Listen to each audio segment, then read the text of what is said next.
El título del mensaje de hoy es Medidas para prevenir el aislamiento. Y como hemos hablado en alguna otra oportunidad, como humanos, como seres sociales, necesitamos estar conectados, necesitamos tenernos unos a otros, y la realidad es que la vida moderna cada vez más nos va llevando a una vida un poquito más solitaria, ¿no?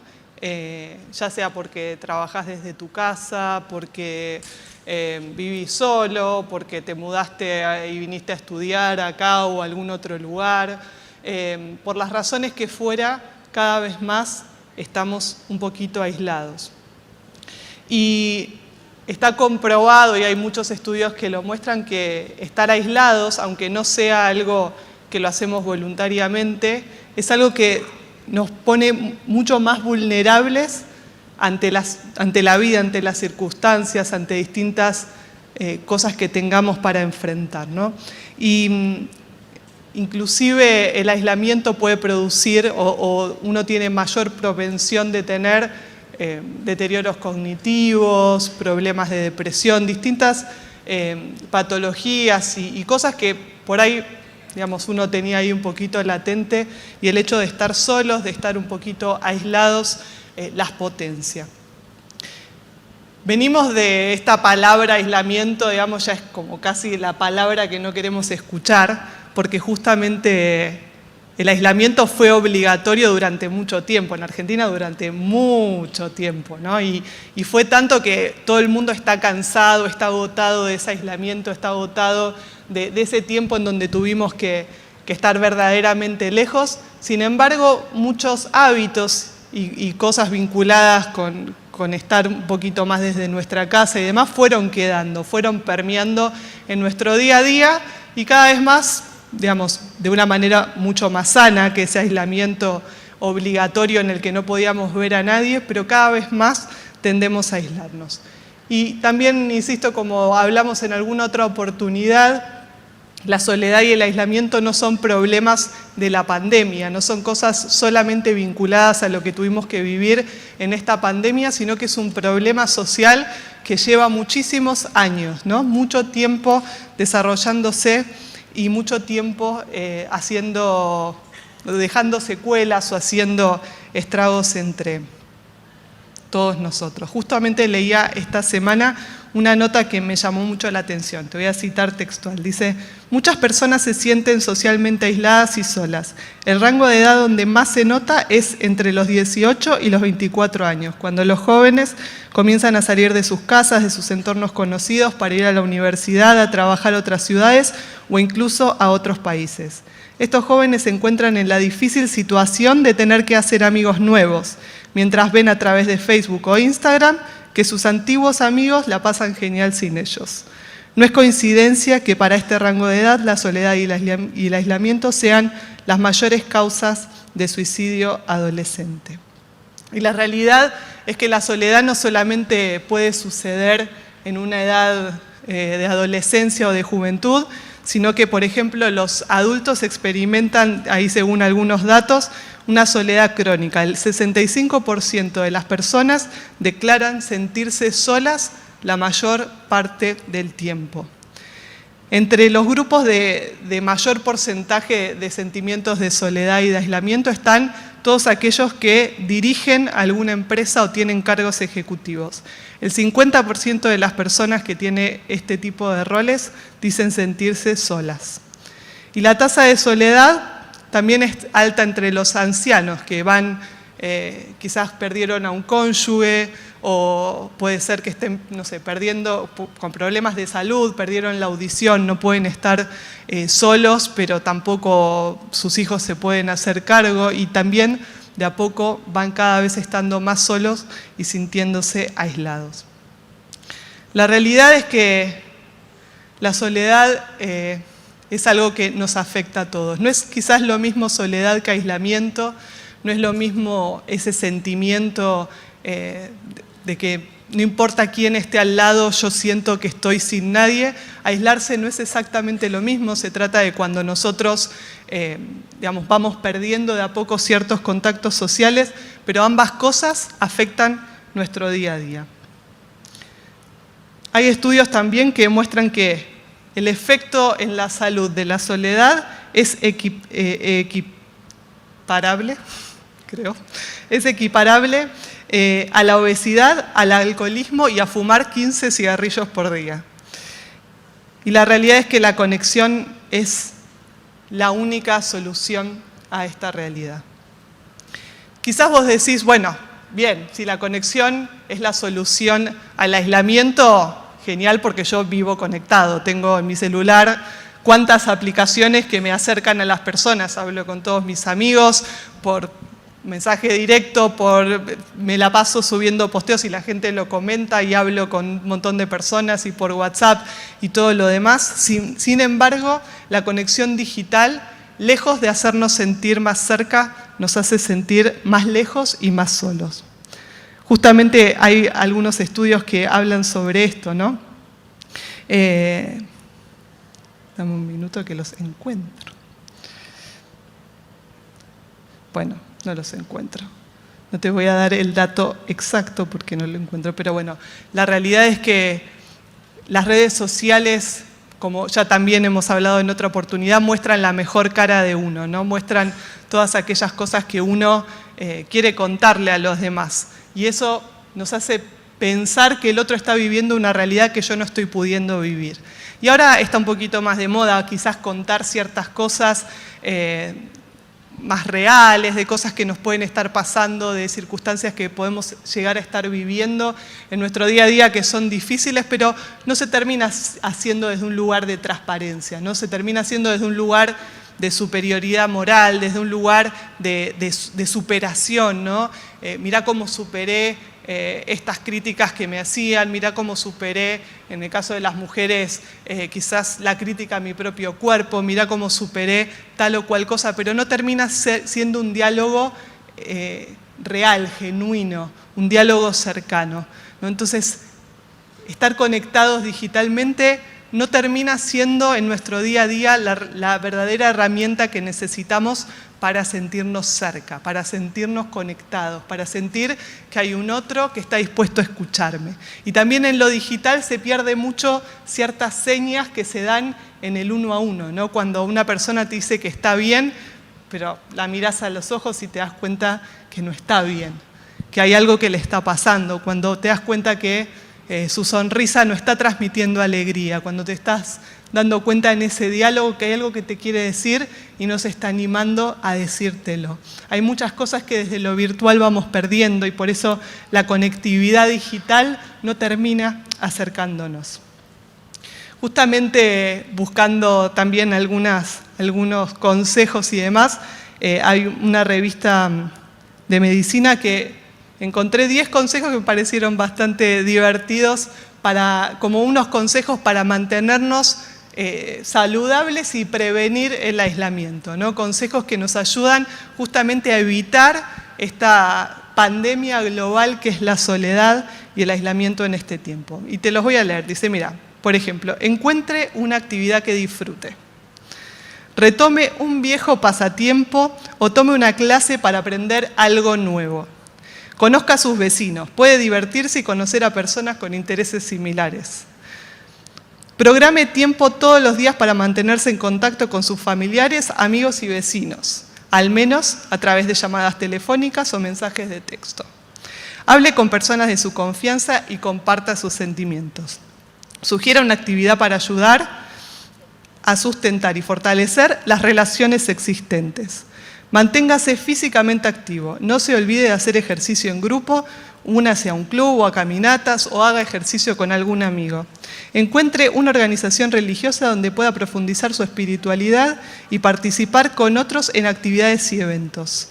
Consulte los recursos y programas que hay en las agencias de servicios sociales, centros comunitarios y bibliotecas públicas. Y únase a una causa y participe de su comunidad.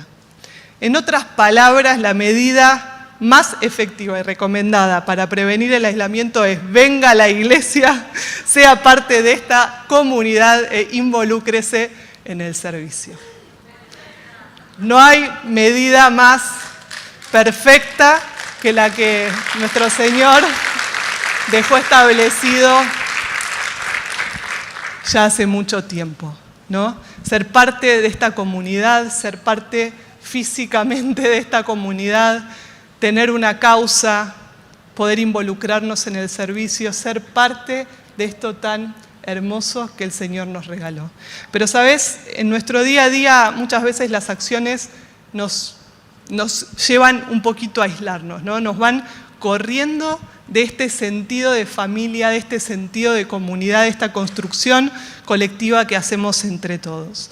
Y como también en muchas ocasiones has escuchado, todas nuestras acciones tienen de base pensamientos, paradigmas, formas de ver las cosas que son justamente el sustento, que a veces no lo llevamos a un plano racional, pero es el sustento de todas las cosas que efectivamente terminamos haciendo. Y yo quiero, ahora que podamos ahí explorar rápidamente, no se preocupen, es cortito el mensaje de hoy, 4 paradigmas que un poco nos terminan funcionando como excusas para no ser parte real, genuina, profunda de esta comunidad, para no involucrarnos profundamente en el servicio y para muchas veces tampoco venir a este lugar, a esta iglesia, a este templo, para estar todos juntos. Así que, ¿les parece? Vamos a ver estos 4 paradigmas que un poco nos pueden atravesar a todos, un poquito de cada uno, ahí cada uno hará su propia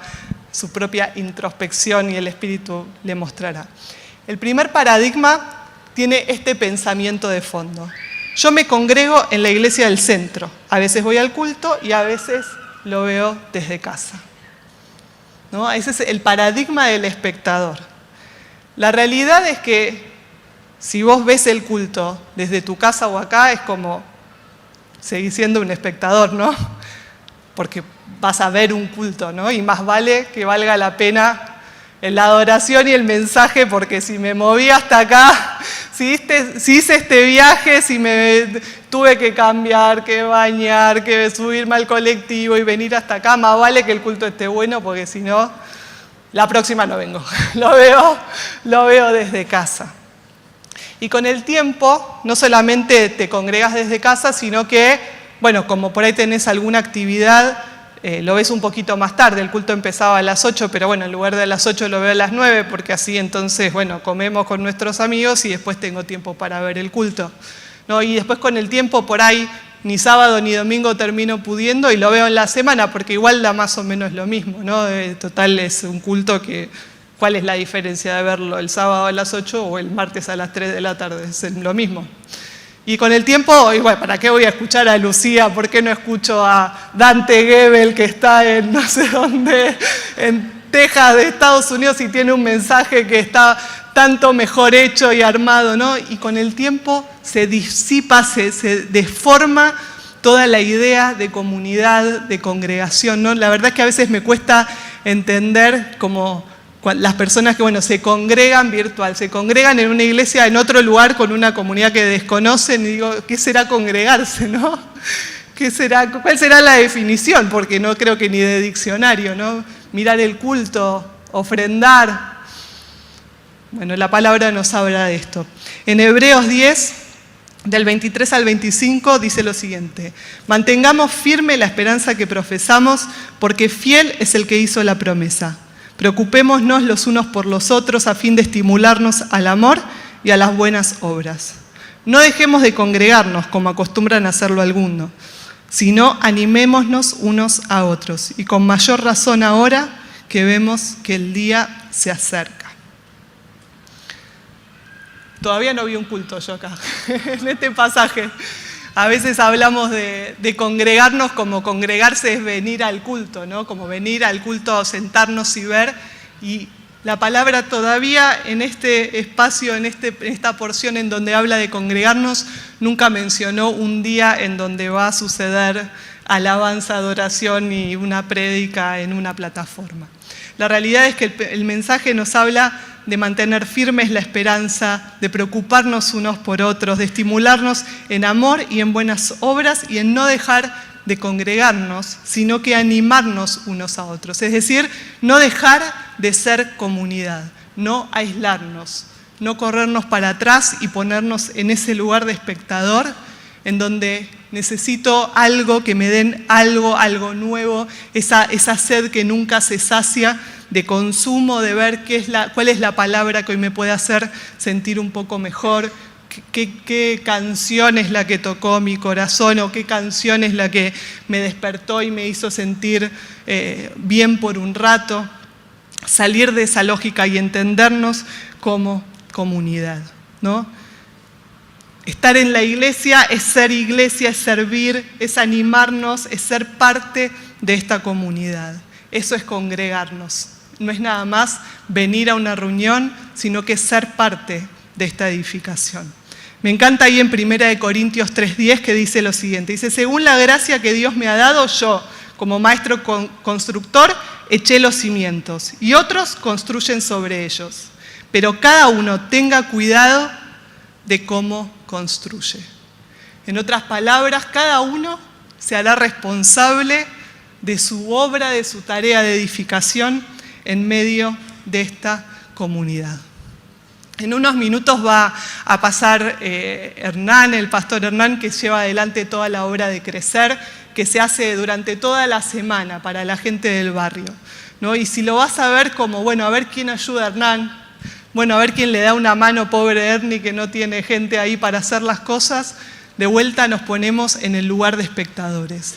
Cada uno tenga cuidado de cómo construye. Cada uno de nosotros entiéndase parte de esta comunidad y comprométase a lo que esta comunidad está desarrollando. No son algunos pastores que bajan una línea de trabajo y el que quiere se suma y el que quiere que no. Hay cosas que suceden aunque usted no lo crea. Por ejemplo, alguien limpia los baños mientras nosotros estamos acá escuchando, ¿no? Alguien preparó este lugar para que nosotros hoy podamos estar en un lugar cómodo y lindo. Alguien ensayó, no sé desde qué hora están las chicas, de las 3 de la tarde, para que podamos escuchar canciones que no desafinen y que tan hermosas y llenas del Señor. Y ni hablar el tiempo de preparación en la semana. Alguien, mientras nosotros estamos en este lugar, salió ahí a la calle a llevar el evangelio a las personas que están en necesidad. Alguien, mientras nosotros estamos en el trabajo, le está dando de comer todos los días en el merendero, en el comedor que tenemos como iglesia, a la gente en situación de calle. Alguien se está ocupando de cada uno de los chicos de este barrio que necesitan del amor y de la contención del Señor. Alguien está haciendo esa tarea y cada uno de nosotros tiene que ser responsable y prestar atención en cómo edifica este cuerpo y esta casa. Que nos mueva a compasión, que nos mueva al servicio, sabernos parte de esta edificación. No nos sumamos a un proyecto o a una visión, sino que somos parte de esta comunidad de fe y cada uno de nosotros tiene un rol en este lugar. El segundo paradigma del que quiero hablarte es el paradigma del libertario. No tiene nada que ver con política, no te asustes que no vengo con ideas revolucionarias. El paradigma del libertario tiene un pensamiento más o menos como este, pero el servicio no es solo en la iglesia. Es decir, yo también sirvo, pero sirvo en mi trabajo, sirvo en mi casa, sirvo en el lugar en donde estoy. Y es verdad, de hecho, hace muchos años ya nuestro pastor Carlos nos viene enseñando sobre esto, y sin ir más lejos, la reforma protestante sobre la cual cada uno de nosotros edificamos nuestras creencias y todo lo que entendemos de la palabra de Dios, nos habló sobre eso, ¿no? Una de las cosas de los fundamentos tiene que ver con esta vocación, este vocatio, el llamado de Dios a cada uno de nosotros independientemente del lugar en donde estemos, y que ya la vocación o el llamado no era solamente para quienes tienen un rol de edificación en el templo, como puede ser un pastor, un maestro, un profeta, sino que cada uno de nosotros es llamado por Dios para llevar el reino a donde está. Esto es así.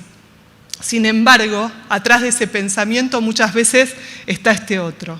Yo soy iglesia independientemente de los demás. Es decir, yo soy iglesia donde quiera que voy, pero soy iglesia independientemente de los demás. Gracias. Somos parte de un cuerpo sincronizado. No se trata de cada uno haciendo lo que quiere hacer, como lo quiere hacer, como le parece hacerlo, en cualquier lugar en donde crea que es correcto hacerlo. Mirá lo que dice Efesios 4. Más bien, al vivir la verdad con amor, crecemos hasta ser en todo como aquel que es la cabeza, es decir, Cristo. Por su acción, todo el cuerpo crece y se edifica en amor, sostenido y ajustado por todos los ligamentos según la actividad propia de cada miembro. Es decir, este cuerpo se edifica de una manera coordinada, con Cristo como cabeza, pero de una manera coordinada, de una manera específica, cada uno haciendo la obra que Dios lo llamó a hacer, pero no cada uno independientemente del otro, sino cada uno estrechamente relacionado con el otro, estrechamente conectado. Lo que yo hago está relacionado con lo que otro también está haciendo, y no hay nada que yo pueda hacer separado del cuerpo. No hay fruto, no hay posibilidad de que eso prospere, no hay posibilidad de que eso llegue a algún lado. A veces uno escucha por ahí, ¿no?, esta idea también de, bueno, yo no vengo los sábados acá o los domingos, pero siempre me congrego en mi casa de amistad y bueno, siempre voy ahí estoy, y ahí sí estoy firme porque yo prefiero eso, ¿no? Y de vuelta, a veces no tiene, la casa de amistad o los grupos café son una de los hallazgos más espectaculares que encontramos en este tiempo para iglesias grandes, ¿no? Ese espacio de pertenencia pequeño, y cada uno de los líderes de grupos café de esta iglesia son personas maravillosas con todas las capacidades, dones y llamados como para ser pastores de una iglesia independiente, pero la realidad es que no tiene que ver con eso, no tiene que ver con habilidad, no tiene que ver con llamado, no tiene que ver incluso con un tema numérico, que más de tantas personas es una iglesia, menos de tantas personas no es una iglesia, sino que tiene que ver con el orden y la autoridad que Dios establece en su cuerpo. ¿No? Somos parte de una iglesia que tiene un pastor principal, que tiene un equipo pastoral, que tiene una línea una bajada de pensamientos, de palabras, de cosas hermosas que Dios ha traído, una cobertura sobre cada uno de nosotros, y no podemos ser iglesia apartados de eso. No podemos desconectarnos como queremos del cuerpo en el espacio que queremos, en el espacio que me gusta más cómo me tratan o me gusta más lo que me dicen o algo, ¿no? A veces hay pequeños recelos o cosas en nuestro corazón que nos llevan justamente a ponernos en esta actitud, en este pensamiento libertario, ¿no? Y ni hablar en los casos en donde directamente yo tengo un llamado en algún espacio por fuera de la iglesia y nadie más sabe, ¿no? Y no le rindo cuentas a nadie y nadie pone cobertura sobre mi vida. Voy ahí como un llanero solitario para adelante a donde entiendo que Dios me lleva, como si Dios me guiara por fuera de la autoridad, como si Dios hubiese decidido arbitrariamente hablarme a mí por afuera de la línea de autoridad que Él estableció sobre mi vida, ¿no? Y dice así Romanos 13, versículos 1 y 2. Todos deben someterse a las autoridades públicas, porque no hay autoridad que Dios no haya dispuesto. Así que las que existen fueron establecidas por Él. Por tanto, todo el que se opone a la autoridad se rebela contra lo que Dios ha instituido. Los que así proceden recibirán castigo. Necesitamos salir de ese paradigma, porque ese paradigma nos lleva a aislarnos de la iglesia, de la comunidad, del servicio que hay disponible para nosotros en este lugar. Nos lleva a mirarlo desde un lugar de soledad. Con el tiempo lo vemos, con el tiempo nos damos cuenta el resultado, la resultante de aquellas personas que deciden ir por la vida como libertarios, ¿no? Sin someterse al cuerpo y entender que somos un cuerpo y que por ende cada uno tiene un lugar, un rol y que sincronizados edificamos la obra del Señor. El tercer paradigma es el paradigma del justiciero. El pensamiento que hay atrás de este paradigma es el siguiente: yo siempre sirvo, ayudo, me esfuerzo y viene Pepito y le dan más lugar que a mí. ¿Alguna vez? Todos pasamos por este pensamiento, ¿no?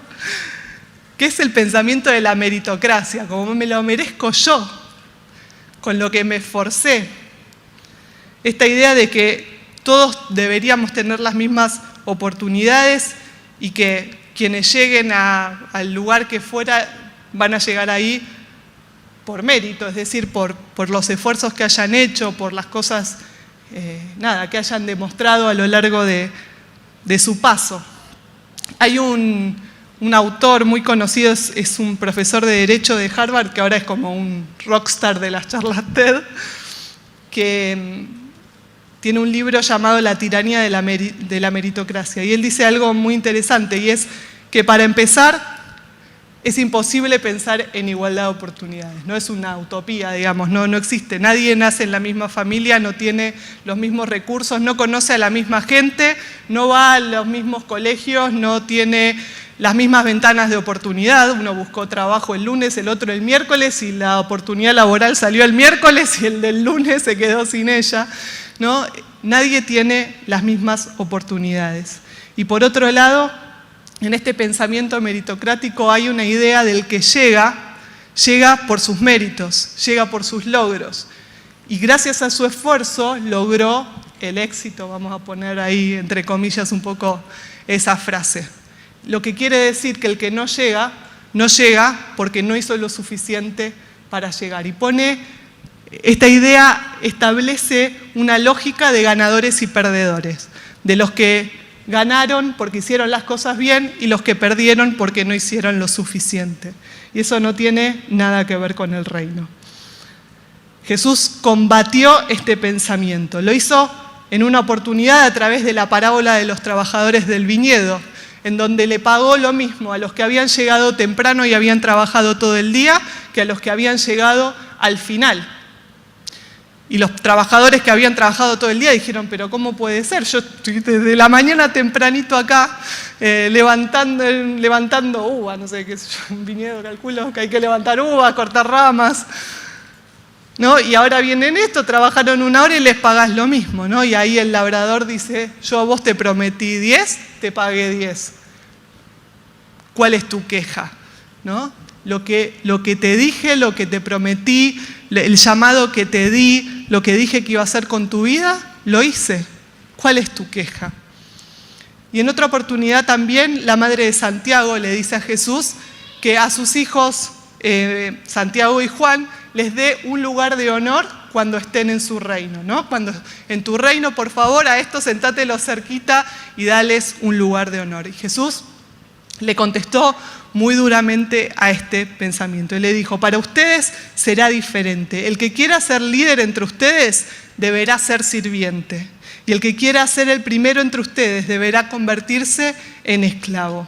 Pues ni aún el Hijo del Hombre vino para que le sirvan, sino para servir a otros y para dar su vida en rescate de muchos. Pensar que yo me merezco lo que logro, lo que tengo, lo que fuera, digamos, ahí nos podríamos explayar toda la noche, ¿no? Todos los pensamientos que hay atrás, incluso los pensamientos exitistas, paradigmas del mundo que a veces se esconden acá atrás, ¿no? Que vinculados con lugares de reconocimiento, no sé, como más expuestos, y esos lugares siempre nos parecen que son los lugares más llamativos, en donde llegan las personas que, no sé qué, más llamadas, qué sé yo, ¿no? Y eso no tiene nada que ver con lo que Jesús estableció. Él estableció una lógica de servicio, una lógica de que el que quiera ser el primero, que el que sirva, el que quiera ser el mayor, que se ponga por detrás, y no lo contrario. Ese es el paradigma que tiene que preponderar en nuestra vida.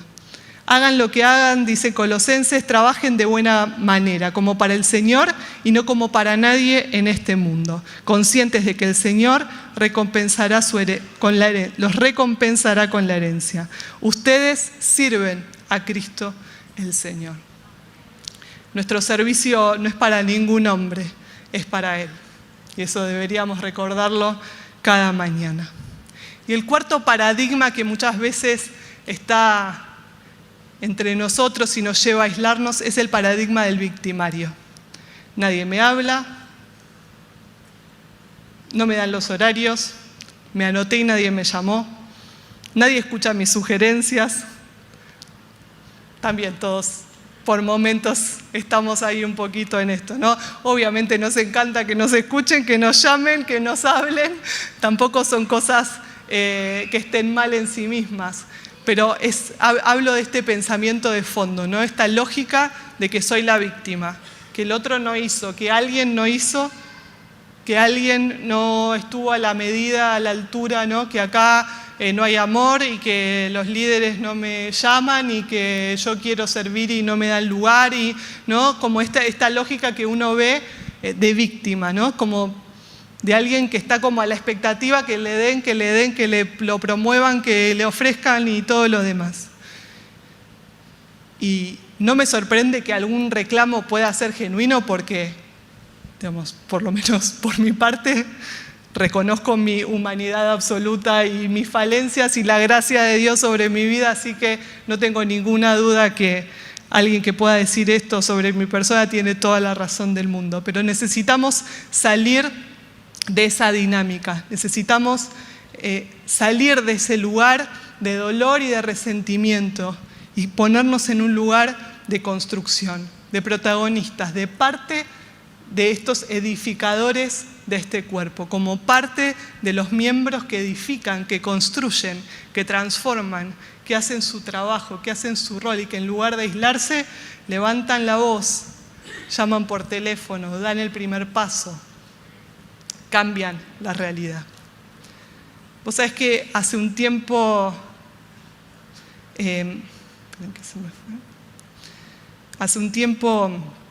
mucho tiempo en realidad para ser más concretos, muchos años atrás, cuando yo conocí a Javi, yo venía de otra congregación y digamos, hubo una situación, siempre nosotros a nuestros líderes y nuestros pastores le confiamos un lugar de mucha autoridad, ¿no?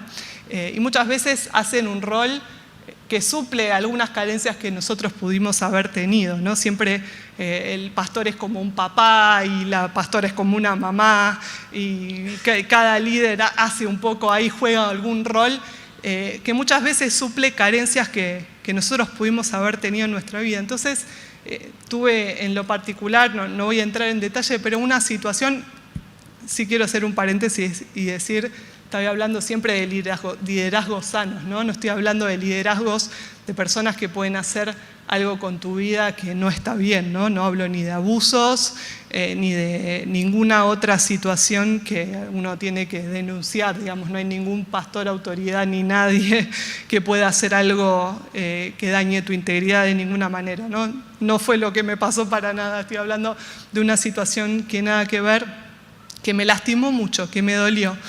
Una situación que no era muy complicada ni nada muy grave, pero a mí me dolió muchísimo, ¿no? Y sin darme cuenta, eso generó en mí una angustia, un dolor, una especie de resentimiento que duró bastante tiempo, ¿no? Y me fui dando cuenta porque cada vez que me exponía a esa misma persona, aparecía de vuelta como una angustia muy fuerte. Y me di cuenta que tenía que ver con mis propias carencias, ¿no? Con las cosas que a nosotros nos pueden pasar en nuestra vida y demás, y cómo saltan enseguida cuando aparece una situación que las expone. Y cuando empecé a venir acá a la iglesia, y bueno, nuestro pastor Carlos tiene un don muy particular y poderoso vinculado con la restauración de la paternidad, y yo entendí que había muchas cosas en función de eso, de que Dios quería hablar a mi vida, ¿no? Y que tienen que ver con esa restauración, con restaurar su imagen como padre.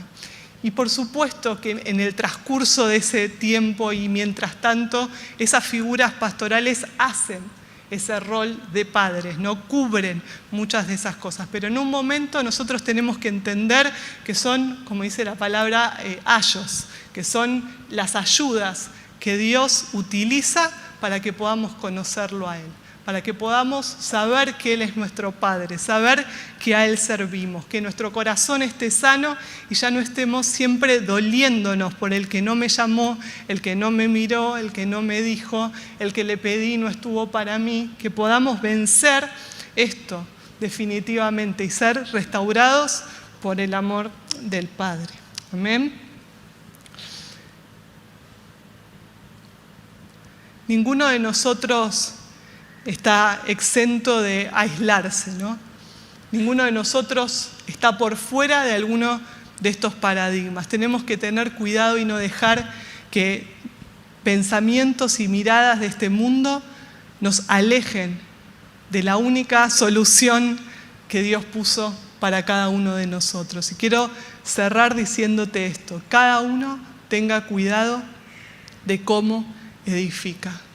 Cada uno mire cómo está edificando este cuerpo, esta casa, esta iglesia y desde qué lugar está sirviendo.